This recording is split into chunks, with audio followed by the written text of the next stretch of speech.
January 9th marked the second and final round of voting in Bhutan's National Assembly election. The People's Democratic Party came out on top, securing 30 out of the 47 seats, with the new Bhutan Tendrel Party winning the other 17. What were the main issues in the voting, and what can we expect from Bhutan's next government? I'm Shannon, editor-in-chief at the Diplomat, and this is Behind the News. I'm joined today by Tenzing Lamsang, the editor of the Bhutanese newspaper, to talk about Bhutan's election and what's next for the country. Tenzing, thank you for joining us.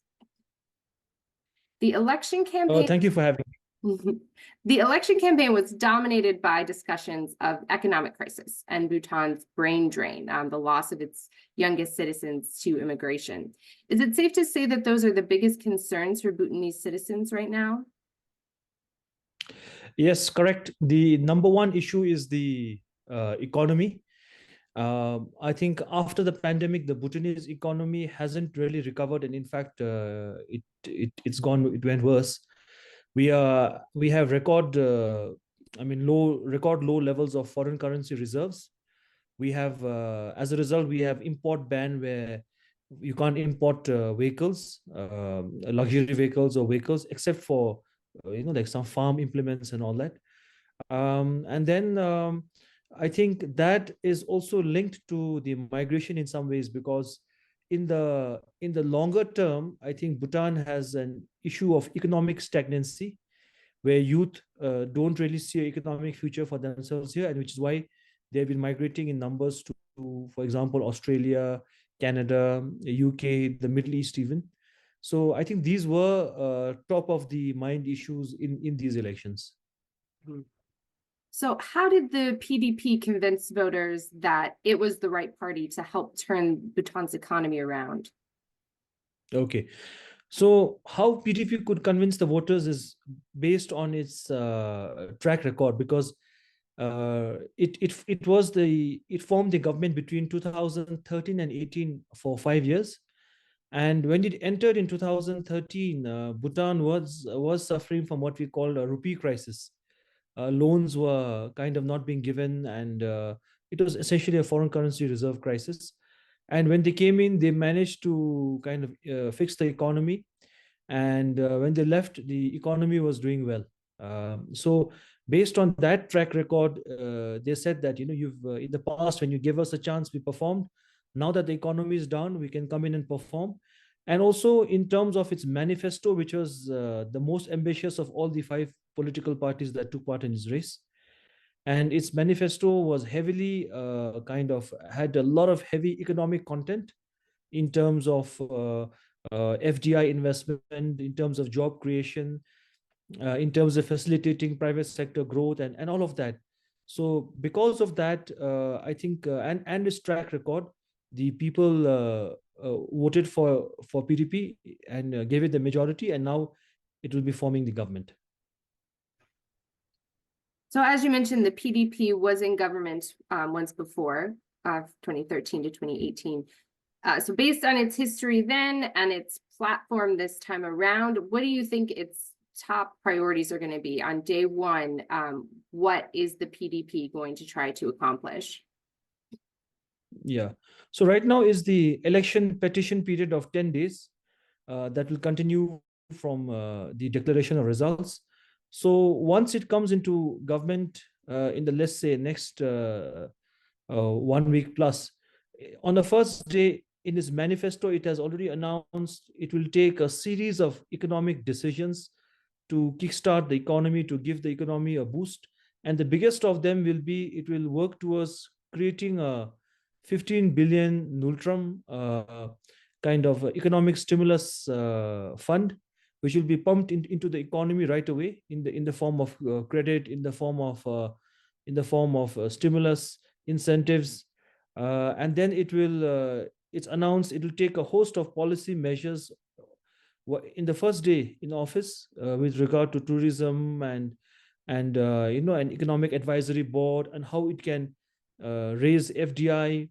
So a host of measures from day one itself, and I think its prime focus will be on economy in its starting from its first day of office, and So I mean, it's got no time to lose, because now whatever economic mess there is, it's inherited it, and it'll have to kind of dig Bhutan out of it. How about on the foreign policy front? There's a lot of discussion about Bhutan's relationship with India, but also China as well. Even though Bhutan does not have formal relations with China, the territorial disputes are, particularly overseas, of a lot of interest to our viewers. How might the new government tackle diplomacy and foreign policy issues? Well, I think Bhutan has only one foreign policy, so don't expect any major changes in the foreign policy. There might be some difference in style and substance and tone, but no major changes or surprises will be there. I think one thing can be said, that the current prime minister, as soon as he came into office, the Indian Prime Minister Narendra Modi congratulated him and called him his friend.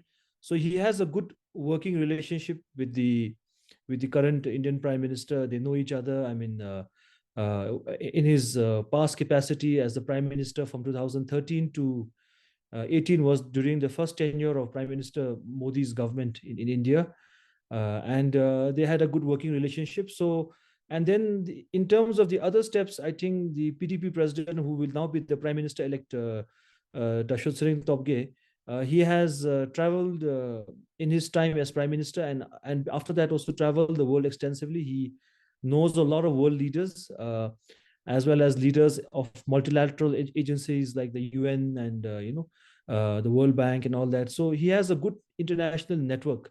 So one of the reasons that the PDP was elected was because people wanted an experienced government, an experienced prime minister at the helm when the ship is a bit rocky.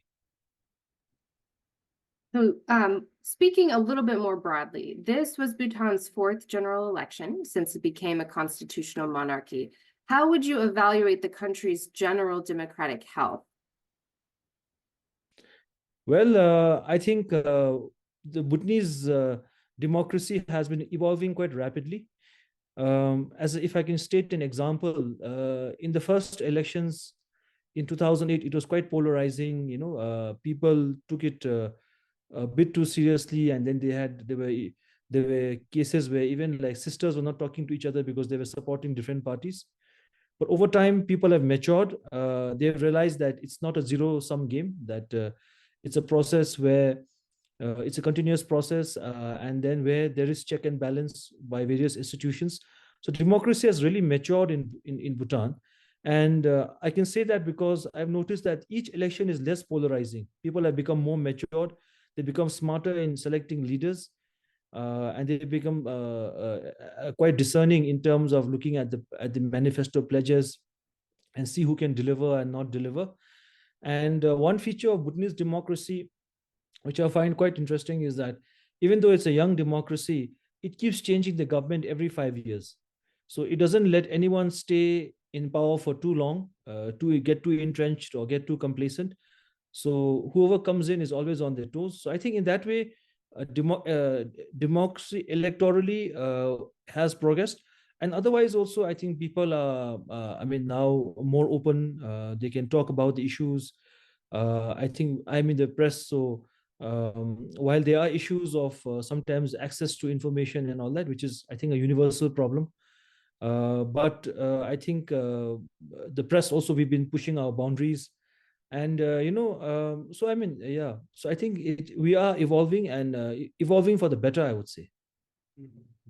Yes, certainly Bhutan seems to stand out as a bright spot given some of the democratic backsliding we've seen around the rest of the world. So congratulations to Bhutan for that. Tenzing, thank you very much for joining me today.